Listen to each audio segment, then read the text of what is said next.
What's up, HyperFast Nation? On this episode of the show, I sat down with an amazing loan officer. He hosts a ton of podcasts for lab coat agents, huge influencer on social media, and that is what has led to the growth of his lending business. In 2021, he did over 2,200 transactions and over $500 million in volume. Welcome to the show, Jeff Pfitzer.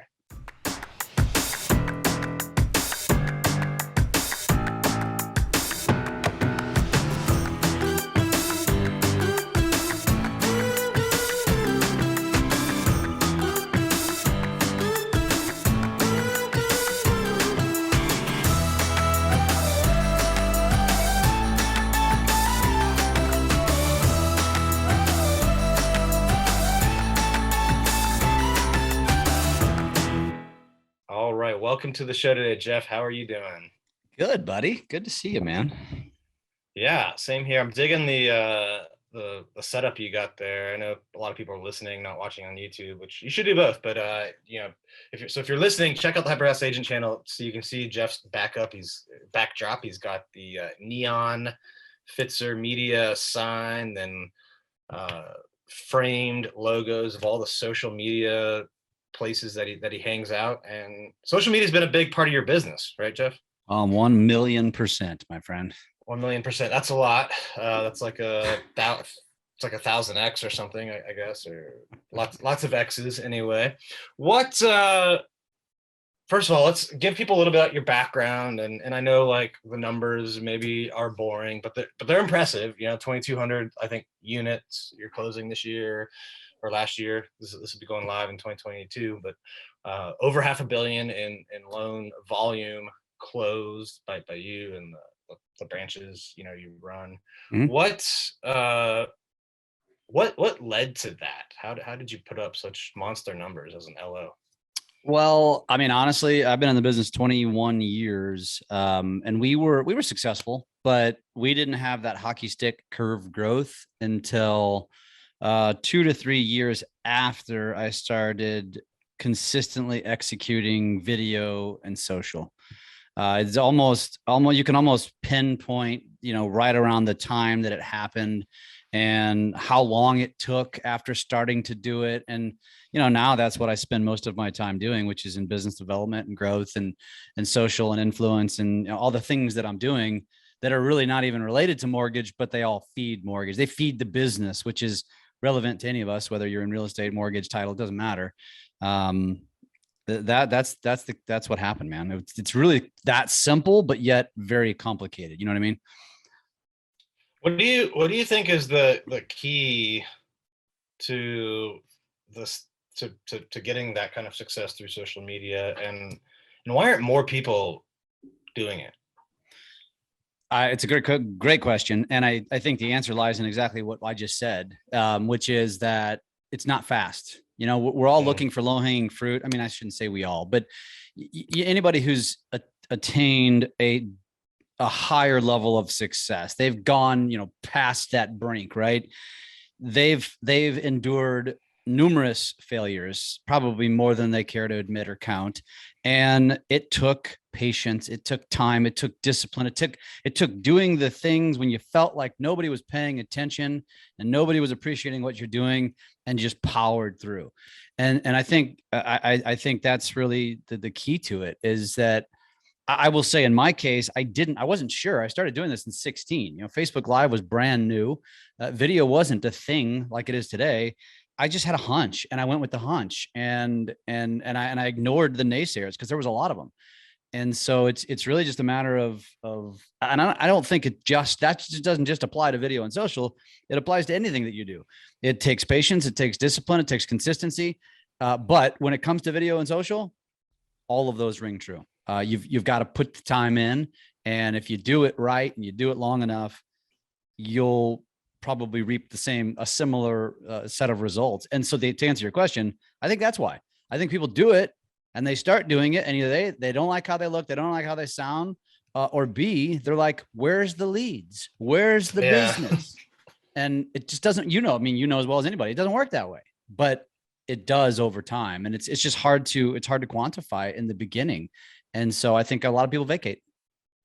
Well, I think there's this period, everyone likes to talk about this hockey stick curve up with results, Yep. over time and effort and repetitions, whatnot. But I think that's a little misleading, because I do think the results are there in the beginning. I think they're just a different kind of result. I think that, when you look at like deals and leads, that's your visible results. But I think there's invisible or maybe hard to see results that are going on. Like, more people are learning about you. You just don't know it yet, right? You're getting better at the videos. You just don't know it yet. You're getting better at, writing the copy.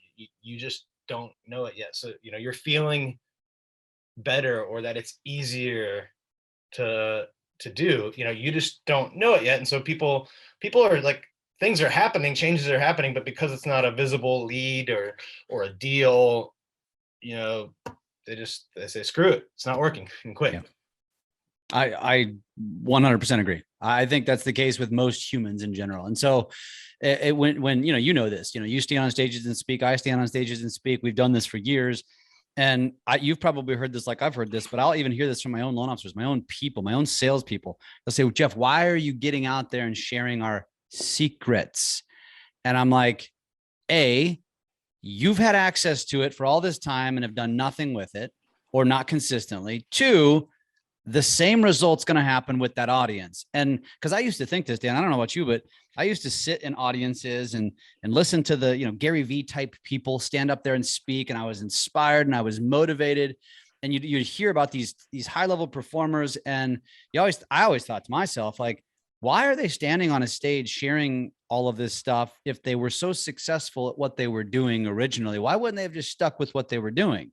Well, now I'm living it and breathing it. And so it's like, now I get it. Now I know exactly what they're doing. And I didn't vacate mortgage. I just scaled out of it. And now I have teams upon teams of people running it and partners that help run it while I focus on the business development. And for me, I don't know about you guys, but the one thing that was missing for us, like, again, we were successful. We did mortgage as well, but we plateaued and we could never grow. And the reason I feel like now that I look back at it is because we could not get ourselves out of the business, rather than, we couldn't figure out how to get on the business rather than staying in the business. Right. And so we were in the day to day every day. And we felt like we had to be there to nurture and to hold hands and to pass things through. And when somebody calls complaining, we've got to fix it.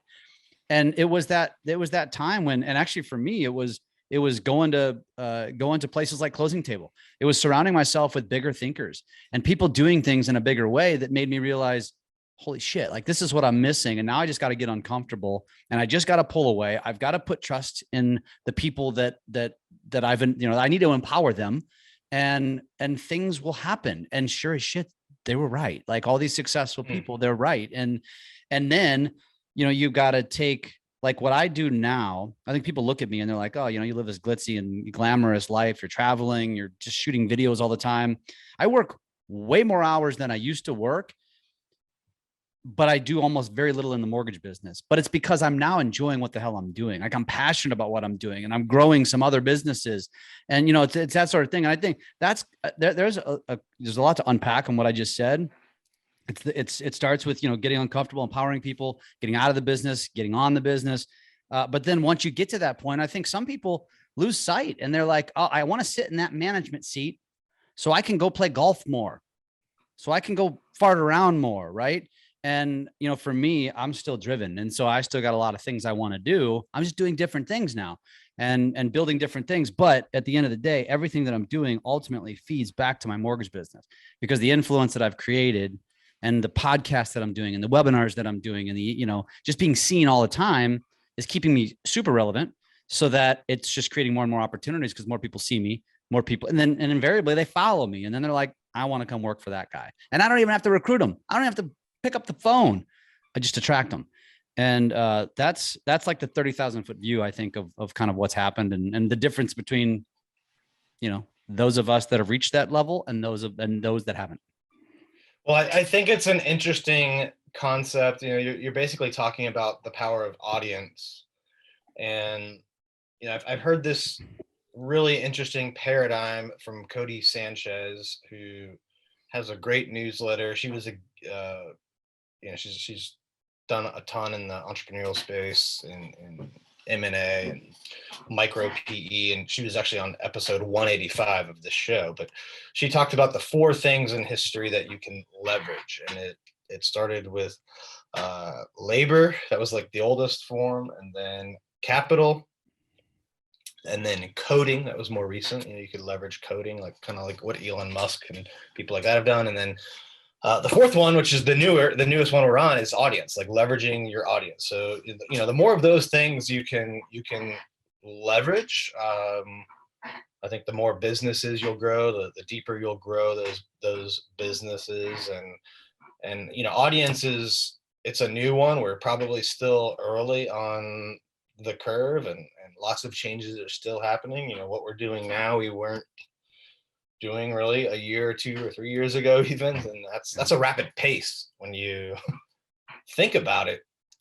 What do you think the keys are right now to building that audience? You said people call you to, like, for loans. People call you to become a loan officer for you, and I'm sure real estate agents listening would love to have that, to have clients, prospects call you, to have new agents that want to join your team call you. How do you build that kind of audience and attract that kind of attention from people? So for me, and there's not one way to skin this cat, but I'll tell you what works for me is that I think a lot of people, and specifically as it relates to video and social, it starts with actually being more authentic than you realize. And again, I'm gonna say this again. There's not one way to skin the cat, but what has worked for me, and I say this because I think I'm talking more to the masses than if Dan Lesniak came to me and said, "Hey man, I want to emulate what you're doing." You're not going to emulate it the same way I do it, because you're already at a very, very high level and you can afford to leverage and pay people to do some of the stuff for you. But for most of the people that are listening to this, they're not in that position. And neither was I 5-6 years ago. And so what I realized was, as I was creating content, I was testing. I didn't realize I was testing, but I was testing back then. And what I was testing is I was doing a combination of content revolved around my business, and I was doing a combination of content revolved around my family and my life and what I'm doing every day, the reality TV show, the Pfitzer reality TV show. And what I quickly realized was that this is before the algorithms changed to the way they have today, was that I was getting so much more engagement when I would go live with my 13-year-old daughter, who at the time was 13, because we would show them how she makes slime and sells it on Etsy. Like, people just ate that shit up, man. Right. Or my stepson was selling candy bars for school. So I went and did a live and made, we practiced this and he got on there with me, or just videoing my kids, just life. Right. And what I realized is people get onto social media because they are just killing time. They want to be entertained, right? They're looking for mindless content. They're laying in bed at night. They're laying in bed in the morning. They're sitting at the airport, whatever it is. No, probably no one ever said, "I'm going to open up this Facebook app because I want to go get educated about buying a home," right? Never, ever. Now, sometimes they stumble upon that crap, sure. But by and large, if they're thinking to themselves and they're sitting on their couch with their spouse and they're like, "I want to go shop for a house," what do? They go to Zillow, they go to Google. They don't go to Facebook. So you got to meet your customer where they're at, in my opinion. And so in my opinion is, if you follow me and you look at me, most of my content is very much just life. Right. And so people, if I had a nickel for every time somebody's called me and said, "You don't know me, but I feel like I know you." And every time, there's 2 trains of thought there. It's like, first, it's like stalker, or I'm like, hell yes, like I'm winning because I got into your living room consistently. And now you feel like you know me. Now you like me, and you just arbitrarily want to do business with me. And you're in, Podunk, Ohio, and I'm over here in St. Louis, Missouri. We would have never met, but I created a parasocial relationship with these people. And that's the concept. So when it comes to real estate agents, And Dan, you know this, man. How many times have we heard people stand on stages and talk about doing, geo groups and go do a local community group and highlight local businesses and or creating YouTube strategies around this and the top 3 schools and the best parks and the best amusement parks and blah, blah, blah, right? So few realtors still to this day are executing that at a high level. But if you think about it, that's what's going to attract people when they open up Instagram, when they open up YouTube, when they open up Facebook, when they open up TikTok, right? And so if you as a realtor, what do you want to attract? Buyers and sellers, people in the community who might refer you. Give them what is going to position you as the expert in the community, like real estate signs have done for years, like billboards used to do, like newspaper ads used to do, right? Like grocery cart advertisements used to do, and position yourself as that expert. Ignore virality, ignore engagement, just dump it out, vomit this crap, right? Go all in, and then sprinkle in what you're doing with your life. Are you a golfer? Share that. If you're a gardener, share that. Do you travel a lot? Share that. You have pets? Share it. You have kids? Share it. You have grandkids? Share it. Because what ends up happening is somebody stumbles upon a post, and then what do, Dan?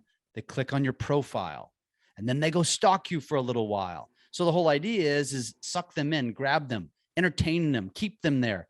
And if education is your thing, because I mean, the guy that I'm talking to right now is crushing it on TikTok, blowing me away with education. And he found a niche and he's owned it, and people gravitate towards it. So it's like, find what works that you can talk about in perpetuity. That's the key. It's got to be something you can talk about into perpetuity and go all in and just make that a content pillar, which is exactly what you're doing, which is exactly what I've done. And that's kind of why we're winning. I hope that answers the question, not too broadly. No, it does. It's funny. The most interesting thing I found out that was the slime reference, because I met with a broker yesterday, and I think his cousin or relative who's like 19 or 20 started an Instagram channel about slime. And it's slime Obsidian or something like that. That's funny. And he's got like 1.3 million followers. Holy shit. And anytime he makes a new slime, which I think is like basically like Elmer's glue and some food coloring and some other stuff. I don't know what else goes into it, but millions of people watch his videos of him playing with it. And then when he releases a new one, it sells out like right away. That guy's got it figured out, and he's probably on YouTube, I imagine. Or is that YouTube? This is on Instagram. Wow. He's got 1.3 million followers. It's Slime Obsidian is I hope he's got a YouTube channel, because if he's got those kind of followers and that kind of reach and that kind of engagement on YouTube, he's probably making well into the 6 figures just on YouTube ads alone. That's insane.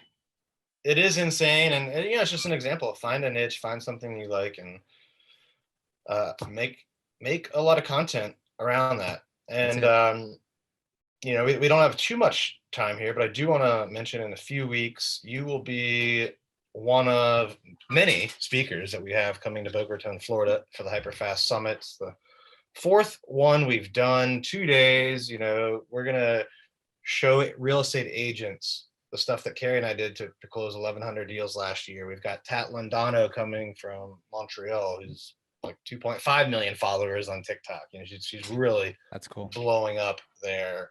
Just a ton of great people, and I'm excited to have you come and teach people how to use social media to blow up a real estate business, whether you're an agent, whether you're a lender. You can go to hfasummit.com, see if there's tickets left.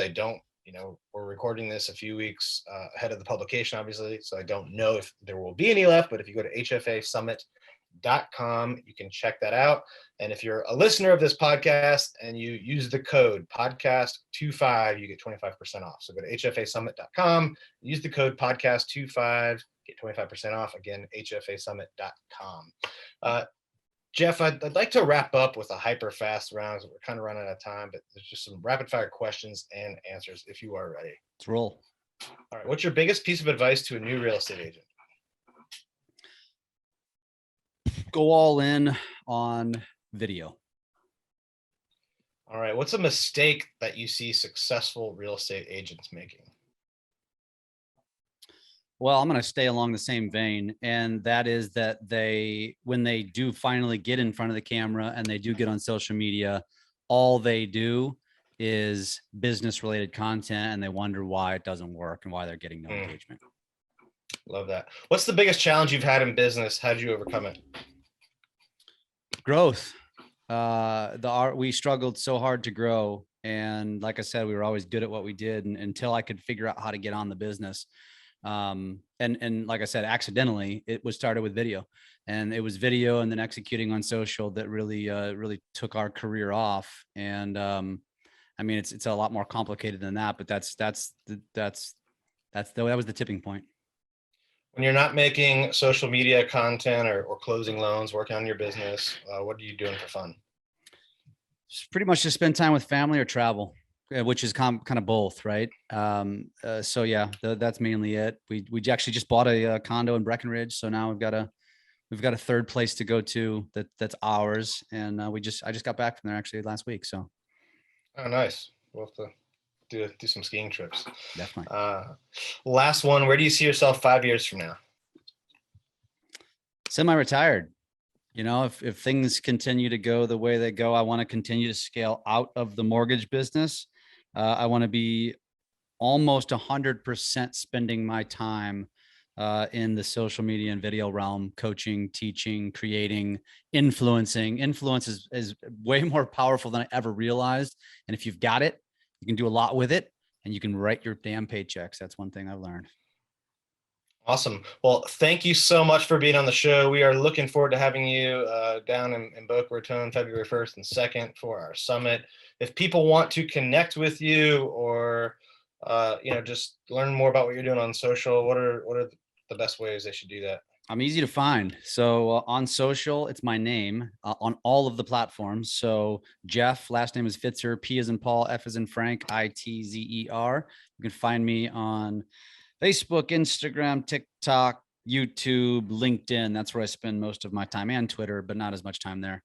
And otherwise, I'll give you myself. If anybody wants to reach out, I'm always happy to connect. 314-220-4945. You can DM me on any of the platforms. I love talking to people about this stuff. Oh, okay. Just gave out your cell phone number. That's crazy. Thank you so much, Jeff, for being on the show. Thank you to all of our listeners and viewers on YouTube. We appreciate you tuning in. Please leave us some comments, some feedback. Let us know what you liked, what you didn't, and share this with someone that you think could benefit from seeing it or hearing it as well. We'll see you next time. Thank you for tuning in to this episode of the HyperFast Show. Subscribe to us if you want to make sure you get the latest and greatest HyperFast shows. And remember, we love reviews. Reviews help us bring better and better guests and improve our shows. So give us the good, the bad, and the ugly. We hope you enjoyed the show, and we will see you next time.